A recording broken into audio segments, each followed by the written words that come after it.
നമസ്കാരം. ഞാൻ മാരായമുട്ടൻ രാജേഷ്, കേരളത്തിലെ അന്വേഷി ഫൗണ്ടേഷൻ എന്ന കേരളയുടെ സംസ്ഥാന ചെയർമാനാണ്. ഇന്ന് നമ്മൾ സംസാരിക്കാൻ തിരഞ്ഞെടുത്തിരിക്കുന്ന വിഷയം എന്ന് പറയുന്നത് ഈ വന്യമൃഗങ്ങളും മനുഷ്യനും തമ്മിലുള്ള വിഷയമാണ്. കേരളത്തിൽ നമുക്കറിയാം, കേരളത്തിലെ പത്രമാധ്യമങ്ങളാകട്ടെ ദൃശ്യമാധ്യമങ്ങളാകട്ടെ നമ്മളൊന്ന് തുറന്നു നോക്കിക്കഴിഞ്ഞാൽ നമ്മളെയൊക്കെ നൊമ്പരപ്പെടുത്തുന്ന, വേദനിപ്പിക്കുന്ന ഒരു വലിയ വിഷയമായി കേരളത്തിൽ വന്യമൃഗങ്ങൾ ആക്രമണം നടന്നുകൊണ്ടിരിക്കുകയാണ്. അടുത്ത ദിവസങ്ങളിൽ രാധ എന്ന് പറയുന്ന വയനാടിലെ സ്ത്രീ അവരുടെ ജീവിത ഉപാധികളുമായി ബന്ധപ്പെട്ടുകൊണ്ട്, തൊഴിലുമായി ബന്ധപ്പെട്ട് പോയപ്പോൾ കടുവ പിടിച്ച വിഷയം നമ്മൾ ഇവിടെ മാധ്യമരംഗത്ത് നമ്മൾ കണ്ടതാണ്. കേരളത്തിന്റെ വനമേഖല അതിർത്തികൾ പങ്കുവയ്ക്കുന്ന ഏകദേശം പ്രദേശങ്ങളിലും ഇന്ന് മനുഷ്യർ അധിവസിച്ചു വരികയാണ്. കർഷകർ എന്ന് പറയുന്നത് അവരുടെ ഉൽപ്പന്നങ്ങൾ വനമേഖലയുമായി ചേർന്നുകൊണ്ടാണ് അവരുടെ കൃഷി ഉപജീവന മാർഗങ്ങൾ നടന്നുകൊണ്ടിരിക്കുന്നത്. പക്ഷെ എന്ത് ചെയ്യാം, നമ്മളെയൊക്കെ മാനസികമായി വളരെ വേദനപ്പെടുന്ന ഒരു സംഭവമായി ഇന്ന് കാർഷിക മേഖലയിൽ നിൽക്കുന്ന ആളുകൾ അഭിമുഖീകരിക്കുന്ന ഈ വന്യമൃഗ ആക്രമണം, അതിനെ ചെറുത്തു തോൽപ്പിക്കുക എന്ന് പറയുന്നത് സംസ്ഥാനം ഭരിക്കുന്ന ഒരു ഗവൺമെന്റ് ചെയ്യേണ്ട കാര്യങ്ങളാണ്. പക്ഷെ എന്തുകൊണ്ടോ സംസ്ഥാനത്തിനകത്ത് സംസ്ഥാനം ഭരിക്കുന്ന ഈ പിണറായി വിജയന്റെ ഗവൺമെന്റ്, കേരളത്തിലെ CPM-ന്റെ ഗവൺമെന്റ്, ഇന്നലകൾ നമ്മളെടുത്ത് പരിശോധിക്കുന്ന ഇടതുപക്ഷ രാഷ്ട്രീയ പ്രസ്ഥാനത്തെ എടുത്ത് പരിശോധിക്കുകയാണെങ്കിൽ എന്താണ് അവർ നൽകിയിട്ടുള്ള വാഗ്ദാനങ്ങൾ എന്ന് പറഞ്ഞു കഴിഞ്ഞാൽ, അന്നും ഇന്നും കേരളത്തിലെ കർഷക തൊഴിലാളികളുടെ പ്രസ്ഥാനമാണ്, ഗവൺമെന്റാണ് ഈ ഗവൺമെന്റ് എന്നാണ് പറയുന്നത്. പക്ഷെ നമുക്കറിയാം, ഇന്നലകളുടെ ചരിത്രം എടുത്തു കഴിഞ്ഞാൽ കോവിഡ് കാലഘട്ടത്തിന്റെ നമ്മളെടുത്ത് പരിശോധിക്കുകയാണെങ്കിൽ പോലും കേരളത്തിലെ കർഷകനെ സാമൂഹികപരമായി സംരക്ഷിക്കുന്ന യാതൊരു നടപടികളും നിയമവും കേരളത്തിലെ ഇടതുപക്ഷ ഗവൺമെന്റിന്റെ ഭാഗത്തുനിന്ന് ഉണ്ടായിട്ടില്ല എന്നുള്ളതാണ് നമുക്ക് മനസ്സിലാക്കാൻ കഴിയുന്നത്.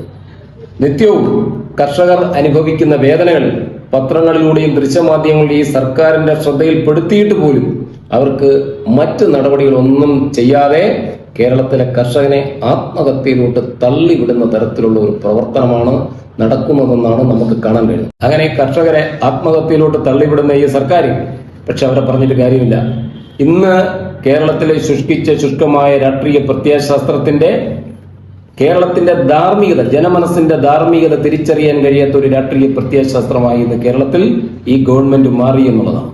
കോർപ്പറേറ്റീവ് മുതലാളിത്തത്തിന്റെ സ്ഥാപനവൽക്കരിക്കപ്പെട്ട രാഷ്ട്രീയ പ്രത്യയശാസ്ത്രമായി ഇന്ന് ഈ പാർട്ടിയും അതോടൊപ്പം ഇത് മാറി എന്നുള്ളതിന്റെ ഒടുവിലത്തെ തെളിവാണ് കണ്ണൂരിലെ തളിപ്പറമ്പിലെ ഈ വയൽക്കിളി സമരം. നമുക്കറിയാം, കീഴാറ്റൂരിലെ സഖാവ് സുരേഷ്, CPM-ന്റെ സഹയാത്രികനായിരുന്ന സഖാവ് സുരേഷ് നടത്തിയ വയൽക്കിളി സമരം, ആ വയൽക്കിളി സമരത്തെ പോലും അതിന്റെ ആഫീസ് ഉൾപ്പെടെ അടിച്ചു തകർക്കുകയും നശിപ്പിക്കുകയും ചെയ്ത ഒരു ഗവൺമെന്റിന്റെ രാഷ്ട്രീയ പ്രത്യയശാസ്ത്രമാണ് ഇന്ന് കേരളം ഭരിക്കുന്നത്. അതുകൊണ്ട് തന്നെ ഇവരുടെ ഭാഗത്തുനിന്ന് നാളെ കേരളത്തിലെ കർഷകന് നീതി കിട്ടും എന്നുള്ള യാതൊരു വിശ്വാസവും ഈ കേരളത്തിന്റെ കാർഷിക മേഖലയിൽ നിൽക്കുന്ന ജനങ്ങൾക്കില്ല എന്നുള്ളതിന്റെ ഉത്തമ ഉദാഹരണമാണ് തുടർന്നും വന്യമൃഗങ്ങൾ കേരളത്തിലെ സാധാരണപ്പെട്ട ജനങ്ങളെ ആക്രമിച്ചുകൊണ്ടിരിക്കുന്നത്.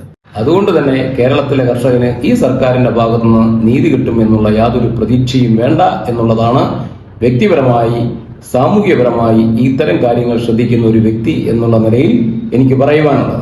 കേരളത്തിന്റെ സാധാരണപ്പെട്ട ജനത്തിന്റെ ധാർമ്മിക മനസ്സ് തിരിച്ചറിയാൻ കഴിയാത്ത സംസ്ഥാന സർക്കാരിന് കേരളത്തിലെ കർഷകരോട്, കാർഷിക മേഖലയിൽ തൊഴിൽ തേടുന്ന ആൾക്കാരോട് യാതൊരു വിധേയത്വവും കാണിക്കുന്നില്ല എന്നുള്ളതിന്റെ ഒടുവിലത്തെ ഉദാഹരണമായി നമ്മൾ നിത്യവും ഈ കാണുന്ന വന്യമൃഗ ആക്രമണം നമ്മൾ കണ്ടുകൊണ്ടിരിക്കുകയാണ്. അതുകൊണ്ട് തന്നെ കേരളത്തിലെ മറ്റ് ഭൂരിപക്ഷം വരുന്ന കാർഷിക മേഖലയിൽ സാമൂഹികപരമായി ഇടപെടുന്ന ആൾക്കാരുടെ ശ്രദ്ധയിൽപ്പെടുത്താനുള്ളത്, തുടർന്നും നിങ്ങളുടെ അഭിപ്രായങ്ങൾ ഇതിനകത്ത് രേഖപ്പെടുത്തി ഇതിനെ ഒരു വലിയ വിജയമാക്കി മാറ്റണം എന്ന് മാത്രം പറഞ്ഞുകൊണ്ട് നിർത്തുന്നു. നന്ദി, നമസ്കാരം.